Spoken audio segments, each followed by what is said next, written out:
Today we are going to be working on framing in our structure here for both our storage as well as our slide out kitchen. So what I've done is gone ahead and put in the decking, which is just 3/4 inch treated plywood, which on the underside I treated it with some additional poly and then some deck paint, and then I've bolted on 2x4s around the perimeter. These bolts run through the 2x4s, through the plywood, and then into the frame.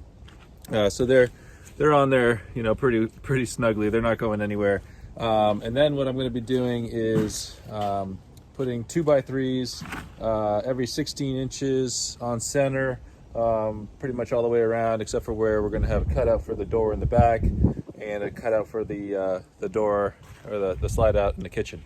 So I'm gonna go ahead and get started on this, and we'll keep you posted as we move along.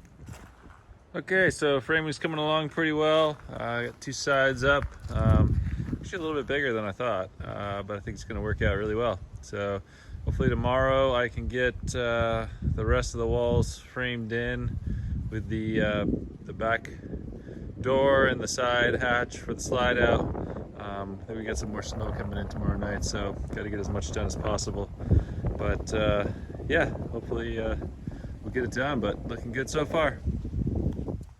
Okay, so as you can see, we've got most of the framing done at this point. Again, we went with a 2x3 construction, a little bit lighter, saves a little space. We do have 2x4s down on the base here that are bolted through the 2x4 through the 3/4 inch plywood into the trailer frame, so pretty secure. Blocked everything out. Right now I just have it covered with some plywood. We're going to get some rain over the next couple days, and this is not treated, so I want to try and keep it as dry as possible. If you come over here, you'll see where I've got the start of the framed out slide out kitchen. So on these 2x4s, we're going to mount kind of your standard kitchen drawer slides. These are 50 inches long, and they can actually hold 500 pounds. So we'll have basically a door that'll open here. This will slide out. We'll have our Iceco fridge here, a sink that we'll be able to run off of both city water and fresh water, which we'll be installing a water tank at a later date.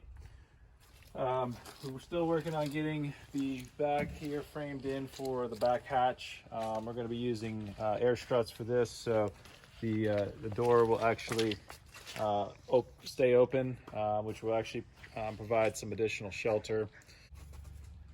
We did go ahead and install our receiver hitch here for bike rack. To do that, picked up this receiver hitch. It's actually specifically for RV bumpers.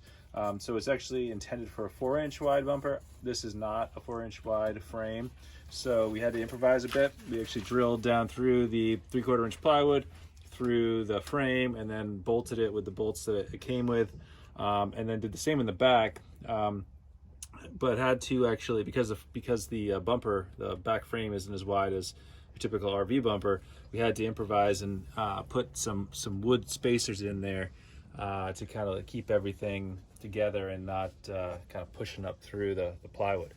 For the walls, we're going to be going with 1/2 inch wide treated plywood.